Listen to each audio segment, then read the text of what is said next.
Sure, abuti ona ke. For a small crash course to be able to see whether your band is weak or not. So it is best for us to appear in this fashion. Thanks, Honorable Daniels, proceed. Thank you, Chairperson. For those who don't know, when it comes to artists, it's very close to my heart. I've been in the game myself, but let me pause there. It's not about me. Our artists really die poor. And some people may not like what I'm going to say, but I'm going to use one person as an example. He's buried at Maitland Cemetery in Cape Town. When I went to his grave the other day, I realized that there's not even a tombstone there. And he's done so much for our country in terms of arts. He's been an icon, he's been a great guy, and he's been known internationally. And when you see that phenomenon of just a grave, just sand, and not even a tombstone or a little wall built around the grave, and you go dig deeper, then you will find that this artist family would rather, with any income that they get, buy bread and a bit of electricity. So sad it is. And it is therefore that it does resonate with me that we have to make a plan to empower our artists. I do welcome a strategic planning session. And then we need to come and propose ways and means to change the current status quo. There's Sister Brr, died poor. There's Ricardo, I love you, Daddy, died poor. There's El Eto, great producer, died poor. And I can call a lot of other people's names. It is sad. You know, we must never also forget, because sometimes we become so selfish and then we think about just us. We must not forget the importance of grassroots. And then when you sit with so many artists sitting at home today, people don't even know who they are anymore. The youngsters don't know who they are anymore, but they got so much talent, a wealth of experience. Even for them who are no longer out on the stage, we need to think about probably engaging Department of Basic Education and take those artists and give them a monthly allowance or a stipend or whatever you want to call it, so they can get to those schools and plant the seed at those schools, because those are our future stars. I'm just thinking of an example of ways and means to come up and assist this thing, because our arts cannot die because our people are dying with a wealth of experience.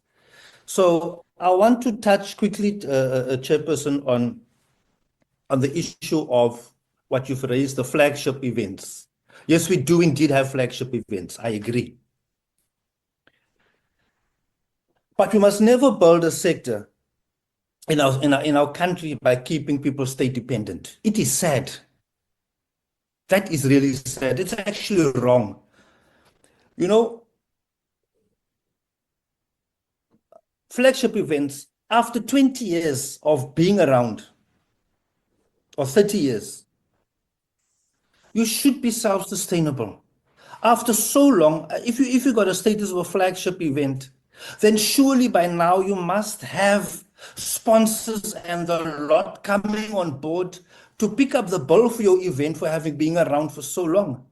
The problem that we have is, it's no different. It reminds me of the construction mafia, who comes and demands that they must get contracts, evergreen contracts.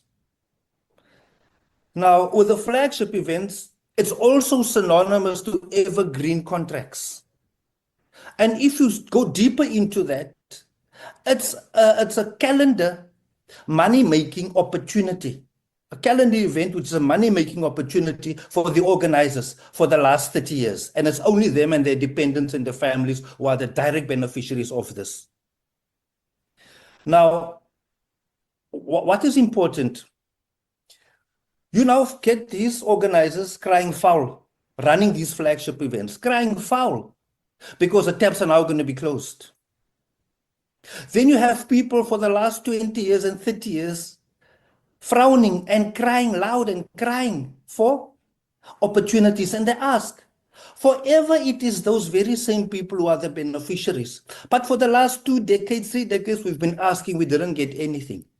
And it's on the strength or basis of that, Chairperson, that I say that those frustrated and marginalized, because they are marginalized, we are not giving them the opportunity to start with stepping stones, small steps, by sponsoring them as opposed to sponsoring one of the flagship events that's been around forever and a day.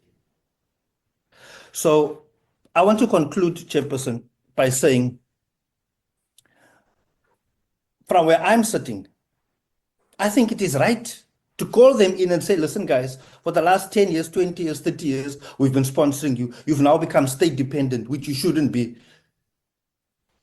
We are now going to bring other people so that after 3, 4, 5 times when they've held events, they can also now start becoming a flagship event.